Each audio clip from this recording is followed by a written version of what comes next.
Okay, तो प्रश्न ये है कि हमें चारों तरफ दिख रहा होता है, जब ट्रेनिंग में सुनते हैं कोई चीज़ सीखते हैं तो पता चलता है हाँ ये तो पहले से ही थी, पर हमको ध्यान में नहीं आ रही थी, या अगर ध्यान में भी थी तो कंसिस्टेंटली उसके ऊपर काम नहीं हो पा रहा था। तो क्या किया जाए? बात तो सर यही है, सिंपल। तो मेरा नाम हिमांशु जोशी है और मैं बड़ी जिम्मेदारी के साथ आपको ये बात बता रहा हूँ। और एक बार के लिए हो सकता है, देखो यहाँ पर अगर आपको वीडियो बंद करना है तो कर सकते हैं, क्योंकि कुछ लोगों को ऐसा लग सकता है कि मैं मेरी मार्केटिंग कर रहा हूँ, पर मेरी मार्केटिंग नहीं कर रहा हूँ, मैं गया भाड़ में। आप पानी ले लीजिए कि भाई हिमांशु की तो बात नहीं सुनेंगे, उसको तो नहीं जुड़ेंगे, तो भी क्या करना है समझ लीजिए। जितने भी सक्सेसफुल लोग होते हैं ना मित्र साहब, वो सभी लोगों का एक पर्सनल कोच होता है। जितने भी क्रिकेट के खिलाड़ी होते हैं वो कैंप का वेट नहीं करते कि बीसीसीआई कैंप लगाएगा सीरीज से पहले, वहाँ पर हम प्रैक्टिस कर लेंगे। अदरवाइज हम जहाँ पर भी हैं सिटी में वहाँ पर प्रैक्टिस तो कर ही रहे। जब तक कोच नहीं होगा तब तक आपको प्रॉपर गाइडेंस नहीं मिलेगा। मैरी कॉम ले लो, पीवी सिंधु ले लो, सानिया मिर्जा ले लो, कोई भी बड़ा इंटरनेशनल खिलाड़ी है उसका एक पर्सनल कोच होता है। पर्सनल कोच क्या करता है समझना पड़ेगा आपको। लेकिन सर पर्सनल कोच तो महंगा पड़ता है, अदरवाइज बहुत सस्ता पड़ रहा है आपको। भाई नॉन परफॉर्मेंस से ज्यादा महंगा तो कुछ नहीं है ना। आपको क्या लगता है कि अरे मैं 2 लाख रुपया दे दूंगा कोचिंग का, 2 लाख रुपया, लेकिन प्रॉब्लम ये है कि आप वो 2 लाख रुपया नहीं देकर 2 लाख रुपया बचा रहे हैं ऐसा आपको लगता है, लेकिन एक्चुअली जो 10 लाख कमा सकते थे वो नहीं दिख रहा है। दूसरा, ये साल दोबारा नहीं आएगा आपके जीवन में। मेरी बात मानने की जरूरत ही नहीं है जैन साहब। भारत तीसरे नंबर की इकोनॉमी बनने वाली है, उसको कोई रोक नहीं सकती है ताकत, ठीक है। पर कैपिटा इनकम अगले 5 साल में डबल होने वाली है, उसको कोई ताकत रोक नहीं सकती। वो सारे डेटा चाहिए तो मैं दे दूं, मेरी जरूरत भी नहीं, गूगल करेंगे मिल जाएगा किस तरह से ग्रोथ हो रही है अपने देश की। तो हर चीज ग्रो होने वाली है। इंश्योरेंस इंडस्ट्री 19% से ग्रो कर रही है, लेकिन आप ग्रो करेंगे कि नहीं करेंगे? तो अभी पास्ट की स्पीड देखकर लग रहा है कि नहीं यार वो पिकअप नहीं हो पाएगा। तो पर्सनल कोच क्या करेगा? पहली चीज, आपको वो चीजें दिखा पाएगा जो एक्चुअली है पर आप देख नहीं पा रहे हैं। दूसरा, उसको देखो, क्रिकेट सचिन को खेलना तो आता ही है ना, पर अचरेकर क्या करते हैं, उसको खेलते हुए देखते हैं और उसके बाद बताते हैं देख ये ऐसे नहीं वैसे करना है। बॉल टू बॉल वो कोच करते हैं उसको, राइट। तो क्या है, आपने कॉल किया, मीटिंग किया और अब देखो ना 10-10 साल से 15-15 साल से काम कर रहे हैं, 10 एजेंट रिक्रूट किए हुए हैं। या इंश्योरेंस इंडस्ट्री का अगर डेटा निकाले, एजेंट का डेटा निकालें, तो भी आप देखेंगे कि जिसको 10 साल पूरे हो चुके हैं ना, उसके पास 250 एक्टिव कस्टमर नहीं है जैसा। 250 एक्टिव कस्टमर नहीं है। 250 पॉलिसी की होती है, आधी तो लैप्स हो चुकी होती है, रिन्यूअल नहीं आ रहा होता है उसका। तो इसका मतलब है उसको डे टू डे बेसिस पे गाइडेंस नहीं ले रहा है वो। तो कोच एक तो आपको क्या करेगा, पहले गोल सेट करवाएगा। गोल सेट कैसा करवाएगा कि वो गोल सेट जो एक्चुअली ड्राइव करना है, हमको एक पर्पस के साथ आगे बढ़ना है। हो गया उतना ठीक, नहीं हुआ तो अभी कैसे डिसाइड होता है शर्मा जी आपका कि क्या करना है? वो कंपनी का एक कॉन्टेस्ट डिसाइड करता है आपका मूड, कि ये महीने कॉन्टेस्ट आया है कि इतना बिजनेस करो, बैंकॉक जाना है, हाँ तो इतना करेंगे। ये सब क्या हो गया, अच्छा बॉल आ गया तो खेल जाएंगे, नहीं बॉल आया अच्छा तो ऐसा नहीं चलता है ना। सपोज जुलाई महीने में कंपनी ने कोई अच्छी कंपटीशन नहीं दी तो खत्म ही हो गया किस्सा तो आपका, लेकिन होता ही है सर। लेकिन अगर आपका कोच है, वो स्कीम से कनेक्शन ही नहीं उसका, स्कीम जो होती है ना वो आपका लक्ष्य हो ही नहीं सकता है, होना ही नहीं चाहिए विनोद जी, वो बाय डिफॉल्ट है। कमीशन भी आपका लक्ष्य नहीं होना चाहिए, बाय डिफॉल्ट हो। अच्छा मैं तो कहता ही हूं आपको शर्मा जी, पैसा ही कमाना है ना तो ये काम गलत है। पैसा कमाना है तो इंश्योरेंस के काम में मत आइए, बहुत तकलीफ है। रशियन लड़कियों की बहुत डिमांड है, सप्लाई करना शुरू कर दो, पैसा ही पैसा है उसमें। गुजरात में दारू सप्लाई कर दो, पैसा ही पैसा है उसमें। लेकिन आपको पैसा नहीं चाहिए, शांति से सोचेंगे तो आपको समझ में आएगा कि नहीं पैसा नहीं चाहिए, इज्जत के साथ पैसा चाहिए। उधर रिस्क बहुत है सप्लाई में, है ना, पकड़े गए तो इज्जत खराब हो जाएगी, वो रिस्क नहीं चाहिए अपने को। है ना। तो कोच जो है वो आपको स्कीम ड्रिवन मंथ या स्कीम ड्रिवन ईयर की बजाय वो आपको अपने लाइफ के गोल एंड पर्पस ड्रिवन बना देता है। पहली क्लैरिटी ये हो जाती है। कोच क्या करता है उसके बाद उसका एक्शन प्लान बनवाता है आपसे। अभी एक्शन प्लान नहीं है विश्राम जी, अभी क्या है, स्कीम के हिसाब से अपन सोचते हैं कि काम करते हैं, ये 2 लाख वाले 3 कस्टमर है, ये कर लेते हैं। एक्शन प्लान कुछ भी नहीं है, सब धक्के में ही चल रहा है। कोच आपको एक्शन प्लान बनवाएगा, फिर उसको ब्रेकअप करवा के डेली एग्जीक्यूशन और उसके बाद मॉनिटरिंग होगा उसका। मैं जिन जिन लोगों का कोचिंग करता हूं, मैं साल में 20 ही लोग ले पाता हूं, 17 लोग हैं मेरे पास अभी। तो वो उनको मैं डेली रिपोर्ट चाहिए। अब आप बहुत ध्यान से सुनना मैंने पहले बीच में, अगर आप लोगों को पता होता है, कोर्स लॉन्च भी किया था कि आप 2,000 रुपये महीने का दीजिए मुझे और डेली रिपोर्ट भेजिए, मैं आपको गाइड करूंगा। लेकिन कुछ 300 350 लोगों ने ज्वाइन किया था, अभी कुछ 80-85 लोग ही बचे हैं उसमें। क्यों? क्योंकि जो 2,000 रुपया देता है ना, उसको लगता है 2,000 ठीक है ना, छोड़ो ना, गया गया, अगले महीने से नहीं करेंगे। वो डेली रिपोर्ट का डिसिप्लिन नहीं आता है। लेकिन जब 2 लाख रुपया व्यक्ति देता है ना, तो उसको लगता है नहीं, वसूल करना पड़ेगा, तो डेली रिपोर्ट तो होता है कि नहीं होता है। तो वो जो डेली बेसिस पे रिपोर्टिंग होना है, तब पता चलेगा कि हाँ हो रहा है कि नहीं हो रहा है। अच्छा, अब आप बोलोगे अच्छा कोच नहीं है आपके पास मित्ता साहब, आज कुछ काम नहीं हुआ, कोई पूछने वाला तो है नहीं। इस इंडस्ट्री की सबसे बड़ी समस्या क्या है पता है? इतना अनंत संभावनाएं होने के बावजूद भी ज्वाइन क्यों नहीं कर रहा है कोई व्यक्ति, और जो ज्वाइन कर रहे हैं उसमें से 90% लोग असफल क्यों हो रहे हैं, उतना पैसा क्यों नहीं कमा रहे जितना कमा सकते हैं? क्योंकि कोई पूछने वाला नहीं है। नो बॉस इस इंडस्ट्री के लिए वरदान नहीं है, श्राप है। कोई पूछने वाला ही नहीं है आपको। आप बोलोगे नहीं, हमारा डीओ पूछता है, हमारा लीडर पूछता है, उसको तो गोल के पी गए, डकार भी नहीं लिया आपने, उसको तो गोली देने के में एक्सपर्ट हो जाते हो हफ्ते भर में। हाँ सर करेंगे सर, हो जाएगा सर। अच्छा नहीं करोगे क्या कर लेगा वो? कुछ नहीं कर सकता। तो अनुशासन नहीं रहता है। लेकिन जब आप मुझे डेली रिपोर्ट करोगे, जिसको 2 लाख रुपए दिए, आपने डीओ को 2 लाख रुपए नहीं दिए, कोच को, CLI को, लीडर को 2 लाख नहीं दिए, इसलिए कोई कमिटमेंट नहीं है वहां पर। लेकिन जब आप कोच को 2 लाख रुपए देते ना, तो आपको लगता है नहीं, रिपोर्ट भेजो, वसूल करना है मुझे। Point number 1। पॉइंट नंबर 2, जब आप आज कुछ नहीं किया रिपोर्ट भेजोगे 0, नहीं भेजोगे तो कोच पूछेगा आपको, भैया आज का क्या है, हफ्ता भर हो गया कुछ आया नहीं तुम्हारा, तो तुम लिखोगे सर कुछ काम नहीं हुआ। दूसरे दोनों सिचुएशन देखना, जिग्नेश भाई है, इनका कोई कोच नहीं है, आज काम कुछ नहीं हुआ, किसी को भेजने के लिए कुछ है नहीं। आपका कोच है, आप भेजोगे 0, दूसरे दिन इनका कोई पूछने वाला नहीं, 0, आपका भी कुछ नहीं हुआ, 0, लेकिन भेजोगे। तीसरे दिन जब 0 लिखोगे ना, तो अंदर से आवाज आएगी कि साला कर क्या रहा हूं मैं, पैसा दिया है, वसूल करना है, साइड में रह जाएगा। पहले तो खुद के ऊपर कुछ मैं कर क्या रहा हूं यार। 3 दिन हो गए 0, तो चौथे दिन अपने आप एक कॉल होना शुरू हो जाएगा कि नहीं यार, because it is not about coach, it is about you. 3 वो आत्ममंथन चालू हो जाता है। अब सवाल ये आता है कि नहीं, हमारा तो डीओ है, हमारा तो CLI है या लीडर है, वो कोच नहीं है। समझो आप ध्यान से, मैं जब अपन ट्रेनिंग के लेवल पे जाऊंगा कि आप लोगों को ट्रेनिंग के बारे में क्या करना चाहिए, उसमें विस्तार से बताऊंगा। पर अभी समझ लीजिए उसका नाम है डेवलपमेंट ऑफिसर। वो आपके डेवलपमेंट के लिए वहां पर है, वो मॉनिटर करेगा आपको। उस एज ए लीडर भी आपका रोल क्या है? रिक्रूट करना और उसको डेवलप करना। डेवलप करने के लिए जो अलग अलग फैक्टर होते हैं, उसमें उसको सपोर्ट आप करेंगे, लेकिन कोच कोई और होना चाहिए। ठीक वैसे ही जैसे गुजराती में कहावत है, पारकी माँ कान मींदे। राजस्थान में अपने जो पहला लड़का होता है ना, उसके कान में बाली पहनाते हैं, है ना। माँ नहीं छेद कर सकती है कान में, कर सकती है क्या? नहीं, उसको दुखेगा, कोई और ही माँ आके छेद करती है। राइट और रॉन्ग? क्यों? क्योंकि आप अपने हैं। तो अपना व्यक्ति वो नहीं कर सकता है जो एक्चुअली बाहर का कोच कर सकता है। दूसरा नियम सुन लीजिए, और सभी लोग बहुत ध्यान से सुन लीजिए, मैं जिम्मेदारी के साथ कह रहा हूं।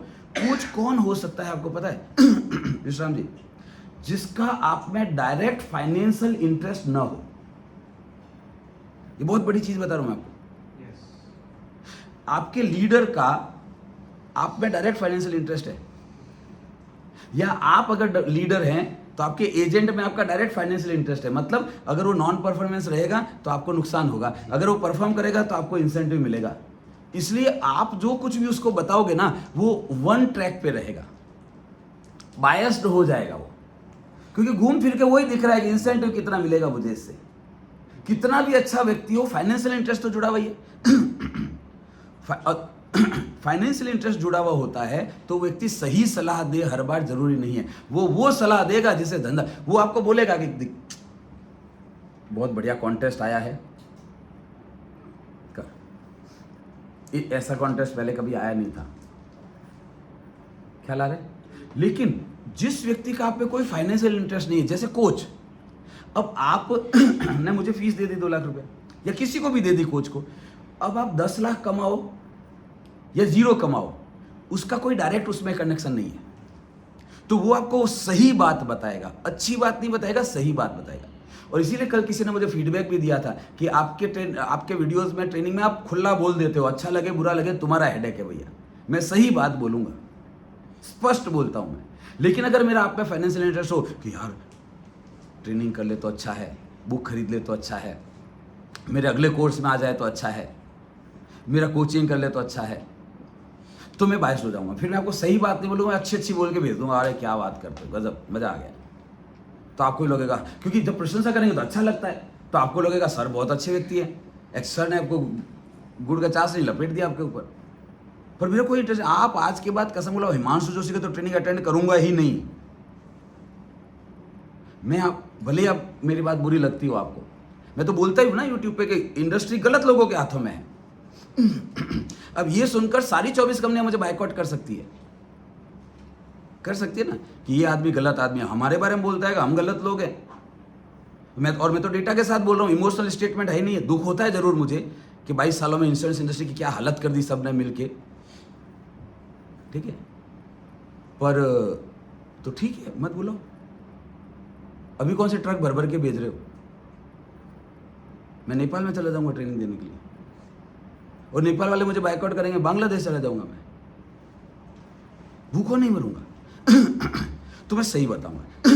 किसी भी व्यक्ति का आप उदाहरण के तौर पे एजेंट ज्वाइन करता है जैन साहब, ठीक है, उसकी वाइफ का उसमें डायरेक्ट फाइनेंशियल इंटरेस्ट है, तो 4 महीने अगर पॉलिसी नहीं बिक रही है, कमीशन टाइम पे नहीं आ रहा है, तो वाइफ तुरंत बोल देगी कि ये सब छोड़ो, कोई ढंग का काम ढूंढ लो, रेगुलर इनकम वाला ढूंढ लो, है कि नहीं? वो अपने इंटरेस्ट के हिसाब से सलाह देगी, आपके लक्ष्य के हिसाब से सलाह नहीं देगी वो। आप बोलोगे नहीं हम कॉर्पोरेट क्लब मेंबर बने गए, 4 करोड़ कमाएंगे, बोले वो तुम्हारा अभी 4,000 भी नहीं आ रहा है, फालतू बात मत करो यार, जमीन पे आ जाओ, ये तुम हवा में बहुत रहते हो, 12 साल हो गए तुम्हारे साथ जीती, तो ये स्ट्रगल देखा है, कुछ नहीं ला कर दिया तुमने, एक नाक का वो तिनका भी ला कर नहीं दिया, सूती साड़ी ला कर नहीं दी, अब ये चलेगा नहीं। तो आपका तो सारा जो जोश था, जुनून था, सब कचरा हो गया। अब जो अभी जो 4,000 आ नहीं रहा, अभी जो 40,000 का कॉल आने वाला था, उसमें डिप्रेशन होकर जाओगे आप, क्योंकि उसका, अच्छा वो भी गलत नहीं है, क्योंकि उसका आप में फाइनेंशियल इंटरेस्ट है, उसको घर चलाना है यार। तो ये नियम है, कोई भी व्यक्ति जिसका आपके साथ डायरेक्ट फाइनेंशियल इंटरेस्ट है, इस बात की पूरी इतना कोई महान संत हो तो अलग बात है, पर अदरवाइज जो आपको सही सलाह नहीं दे सकता है, अच्छी सलाह दे सकता है, सही सलाह दे इसकी संभावना प्रदीप जी कम है। ख्याल आ रहा है? तो डीओ आपका कोच नहीं हो सकता है। उसका रोल अलग है, उसका जो ऑर्बिट बोलते हैं, उसका जो होराइजन, उसकी दूरदृष्टि अलग है। वो व्यक्ति होना चाहिए जो न्यूट्रल हो। न्यूट्रल व्यक्ति आपको कोचिंग कर सकता है। आप बोलेंगे कि नहीं सर इतने साल हो गए, चल ही रहा है ना, मैं कहाँ मना कर रहा हूँ, सुबह होती है, शाम होती है, जिंदगी यूं ही तमाम होती है और गुजर जाएगी। मेरे मामा का लड़का है मधु भाई, वो एक बहुत अच्छी बात कहा करते हैं कि हिमांशु पता है इतने सारे लोग हैं, वो जिंदा क्यों हैं? बताइए लोग जिंदा क्यों हैं? और भारत में तो अधिकांश लोगों के ऊपर ये लागू पड़ता है, क्योंकि वो मरे हुए नहीं है। अब चेक करना, ये बहुत गहरा स्टेटमेंट है। तो ये कहते हैं मैं तो मरूंगा नहीं, वो जिंदा इसलिए क्योंकि मरे हुए नहीं है, बाकी जिंदगी घिसटी रही है उनकी। उनको शर्मा जी आप जाकर बोलो कि थोड़ा उठो, वो सिखाया ना किसी ने, उतने ही पांव पसारिए जितनी लंबी चादर है। किसी ने आपको ये नहीं सिखाया कि उठो, मेहनत करो, ज्यादा पैसे कमाओ, बड़ी लंबी चादर खरीद के तान के सो जाओ, वो भी एक ऑप्शन था ना आपका। डीओ आपको क्या सिखाएगा, या आपका लीडर आपको क्या सिखाएगा कि slow and steady win the race. Coach क्या सिखाएगा, वो जमाना गया, fast and steady win the race, क्योंकि अब रेस में सिर्फ एक खरगोश नहीं है, बहुत सारे खरगोश हैं, और सब खरगोश नहीं सोते हैं। डीओ लीडर CLIA आपको क्या सिखाएगा, उतनी पांव पसारो जितने लंबी चादर है। कोच क्या सिखाएगा, मेहनत करो, बाहर जाओ। बोले नहीं, हमारा डीओ भी ऐसे ही बोलता है, हाँ वो उतनी ही चादर की बात करेगा जितना उसकी रेंज में आता है। मैं आपको बुरा मानने की जरूरत नहीं है शर्मा जी, आप, मेरा चैलेंज है आपको, आप अपने दिन याद करिए। आपको जब कभी कोई कंपटीशन आई और उदाहरण के तौर पे मेरी बात को सुनना ध्यान से, और आज जो भी वीडियो सुन रहे हैं वो भी चेक करना। मैं ऐसा नहीं कह रहा हूँ कि डीओ गलत है, CLIA गलत है, या लीडर गलत है, वो गलत नहीं है, वो उनका एक रोल है अपना, ठीक है, वो उसके हिसाब से काम करेंगे, तुम्हारे हिसाब से थोड़ी काम करेंगे।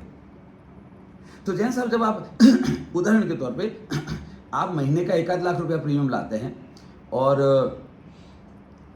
10 एक पॉलिसी करते हैं, ठीक है। फिर आपके कंपटीशन आता है जिसमें महीने का 1 करोड़ रुपए का प्रीमियम का एक स्लैब है और 1000 पॉलिसी का एक स्लैब है, ठीक है। तो आप मुझे दिल पे हाथ रख के बताइए, आपका लीडर आपको कौन से वाले स्लैब के लिए प्रेरित करेगा? आप 1 लाख रुपए का करते हैं, वो 2 या 3 लाख वाला बताएगा आपको कि अपने को इस बार हाँ, वो आपको 1 करोड़ नहीं बोलेगा, जबकि हो सकता है एक्चुअल में आपकी रिक्वायरमेंट जो है वो 2.5 करोड़ की हो। पर अगर वो 1 करोड़ बोल भी देगा तो वो किस आधार पर बोल रहा है? उस कंपटीशन के कॉन्टेस्ट के टेबल के आधार पर बोला है, अपने को टॉप वाले में रखना है। एक बार का मोटिवेट करने के लिए बोल भी देगा शायद वो आपका लीडर कि अपने को एकदम टॉप स्लैब क्वालिफाई करना है, लेकिन आपकी रिक्वायरमेंट टॉप स्लैब से भी ज्यादा हो सकती है, उसका तो एनालिसिस किया ही नहीं। ठीक, समझ में आ रही? सो इसलिए कोच होना चाहिए, बाहर का व्यक्ति होना चाहिए। अच्छा, एक लास्ट पॉइंट, थोड़ा कंट्रोवर्शियल हो सकता है, अलग अलग विचार होते हैं लोगों के। मेरा विचार इस विषय में क्या है मैं शेयर कर रहा हूं, आप गौर करना। भारत वर्ल्ड कप जीता था तब कोच कौन था अपना?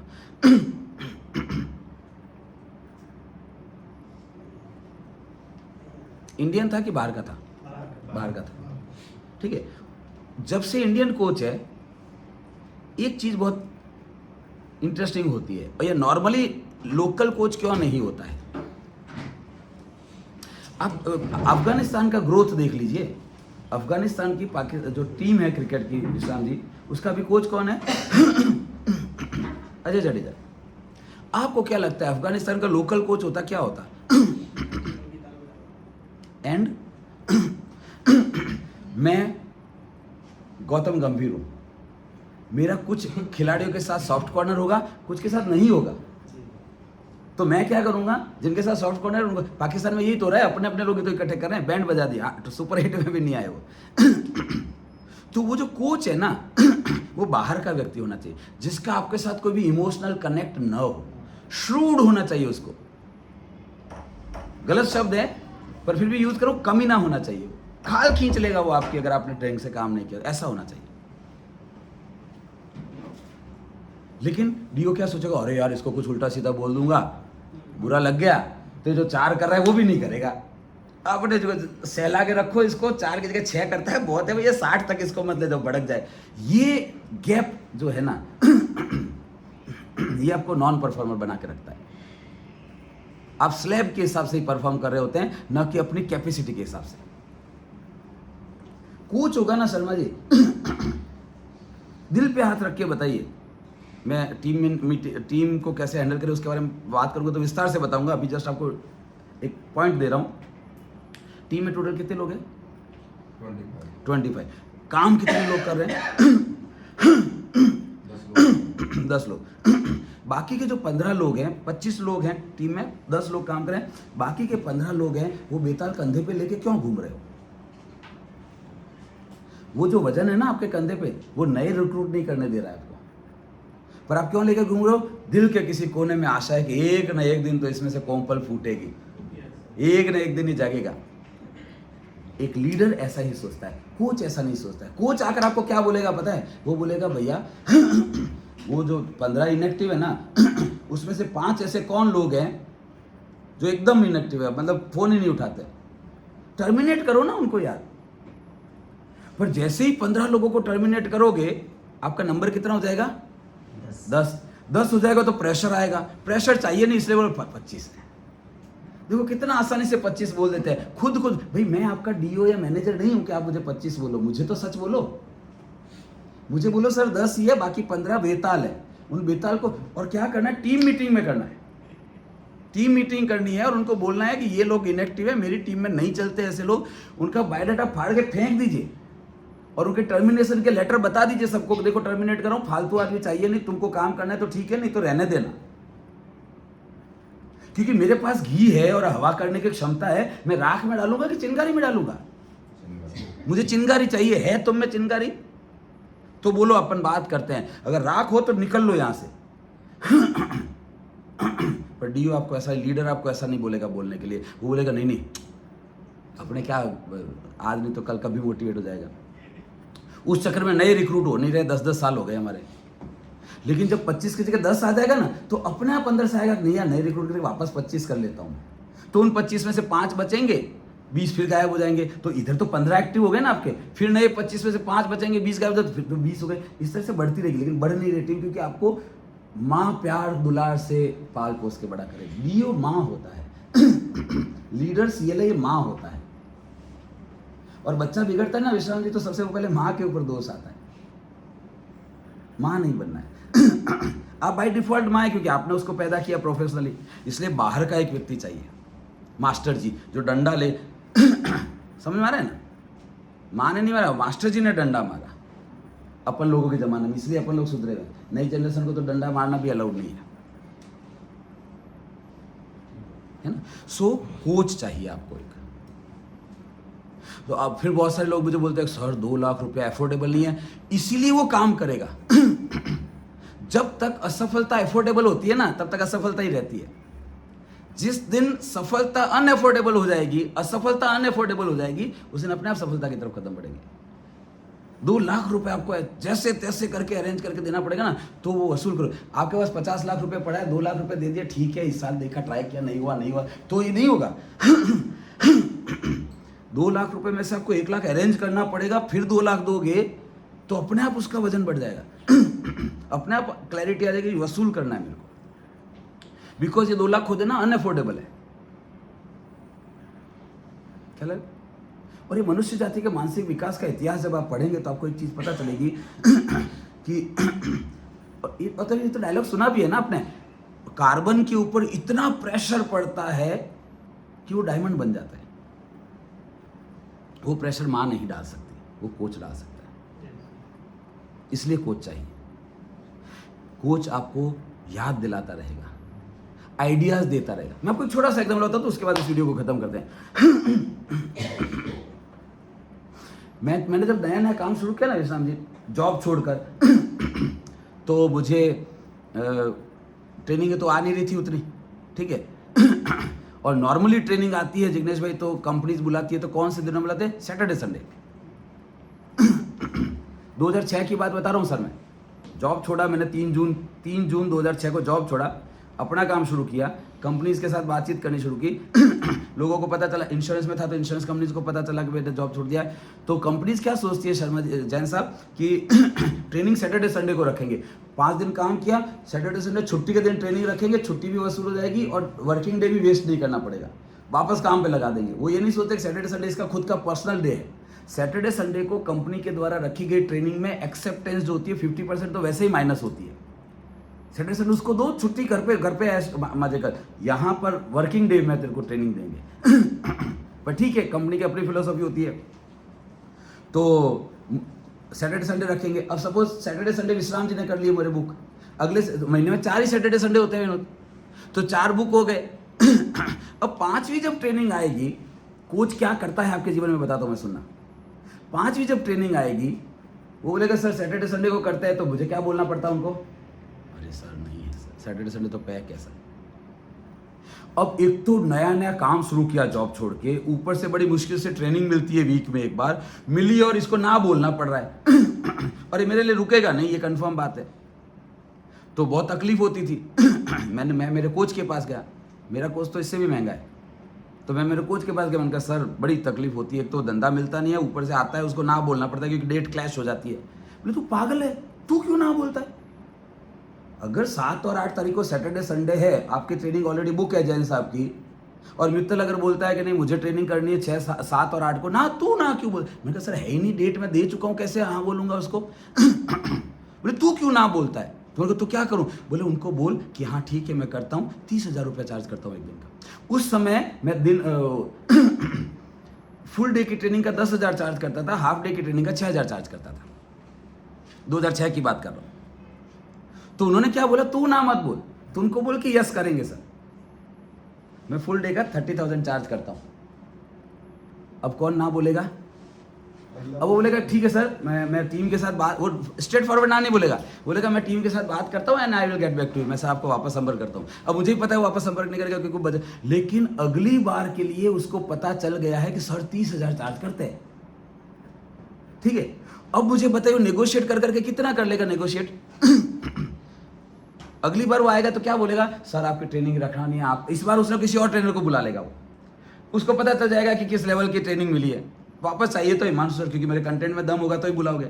अगली बार जब आप आकर बोले अरे सर आपकी ट्रेनिंग रखवानी है लेकिन सर बजट नहीं है, थोड़ा सा हम लोग मिल कर ही कर रहे हैं, सर 15,000 में कर देंगे क्या। अब सुनो ध्यान से, मैं अदरवाइज 10,000 चार्ज कर रहा था फुल डे का, ये 15,000 में नेगोशिएट करेगा मेरे साथ, तो मेरा तो रेट बढ़ गया। 3 महीने होते होते मैं 15,000 में पहुंच जाऊंगा। ऐसे करते करते एक दिन ऐसा आया कि हाफ डे का 30,000 चार्ज करना शुरू कर दिया मैंने, और लोगों ने देना शुरू कर दिया। ये आइडिया किसने दिया मुझे? कोच ने। 2 लाख रुपए लेकर एक आइडिया दिया, लाइफ बन गई। फिर मैंने डिसाइड किया 2014 के बाद मुझे रेट नहीं बढ़ानी है। तो विश्राम जी 2014 से लेके आज तक मेरा सेम रेट है, मैंने 1 पैसे का रेट नहीं बढ़ाया है। हाफ डे 30,000, सामने से करता हूँ, फुल डे करवा लो कोई प्रॉब्लम नहीं, क्योंकि मैं तो आया हुआ हूँ आपके शहर में। 10 से 5 करवा लो, कोई हर्ज की बात नहीं। समझ में आ रहा है? ये बेसिक सेल्स ट्रेनिंग की बात कर रहा हूँ मैं। बाकी मूवी बेस्ड के तो रेट अलग अलग होता है, movie to movie, person to person होता है। देखो एक आइडिया से ऐसे तो सैकड़ों आइडियाज है, मैं आपको पब्लिकली बता नहीं सकता हूँ। जिससे मेरा आज सिचुएशन क्या है, 8 कंट्रीज में ट्रेनिंग चलती है, मुझे मेरे हिसाब से रेट मिलती है, और मैं मना कर देता हूँ। बोलता है ना, लोग बोलते हैं सर 15,000 ही बजट है हमारा, मैं बोलता हूँ 15,000 में तो मैं 10 साल 15 साल पहले आया करता था। सर बजट नहीं, मैं किसी दूसरे का नाम दे देता हूँ, 15,000 में बोला।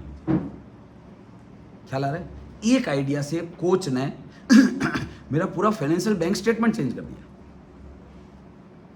क्या ये आइडिया मुझे कोई और दे पाता? घर वाले क्या बोलते, अरे उनको बोलना कोई और तारीख रखे, यही बोलते। कोच, इसलिए कोच होना बहुत जरूरी विनोद जी। भारत में क्या समस्या है, मैं भारतीय हूं और मैं अपना आदमी ही बोलता है, बुरा मानने की बात नहीं है, पर भारत में क्या समस्या है, कोई व्यक्ति लाख रुपया कमाता है ना, तो पूरा पूरा दबा लेता है, 5 पैसा खुद के ऊपर खर्च नहीं करता है वो, इसलिए उस लाख को 10 लाख में कन्वर्ट नहीं कर पाता है। जबकि लाख रुपया आया है ना, तो उसमें से 20-25% खुद के ऊपर री इन्वेस्ट होना चाहिए। वो री इन्वेस्ट होगा तो इस लाख को 2 लाख बना पाओगे, 2 लाख को 4 लाख बना पाओगे। इन्वेस्टमेंट नहीं करते हम लोग। भारत इन्वेस्टमेंट करने वाला देश नहीं है, भारत बचत करने वाला देश है। और अगर वो इन्वेस्टमेंट भी करता है तो दूसरों पे करता है। नहीं, रतन टाटा सब कुछ ठीक है, तो टाटा शेयर ले लो और एसआर के शेयर ले लो और उसके शेयर ले लो, खुद में इन्वेस्ट नहीं करता है, इधर इन्वेस्ट करना है। इसलिए कोच जरूरी है। आई होप मैं आपके सवाल का जवाब दे पाया। और कोई काउंटर क्वेश्चन है इससे रिलेटेड? डीओ वाला समझ में आया? डीओ सीएलआई या लीडर कोच नहीं हो सकता है। उसका काम अलग है, उसका रोल अलग है टोटल। उसका मेन रोल है ओके, लीडर के रोल के बारे में दूसरा वीडियो बनाता हूँ। उस वीडियो में हम देखेंगे कि एक्चुअली लीडर का रोल क्या होता है। इस वीडियो को अगर आपको पसंद आया है तो शेयर करिए, लाइक करिए, सब्सक्राइब करिए। और 9825600778 मेरा पर्सनल व्हाट्सएप नंबर है, इस पर मुझे संपर्क करिए कोई भी काउंटर क्वेश्चन हो तो। All the best.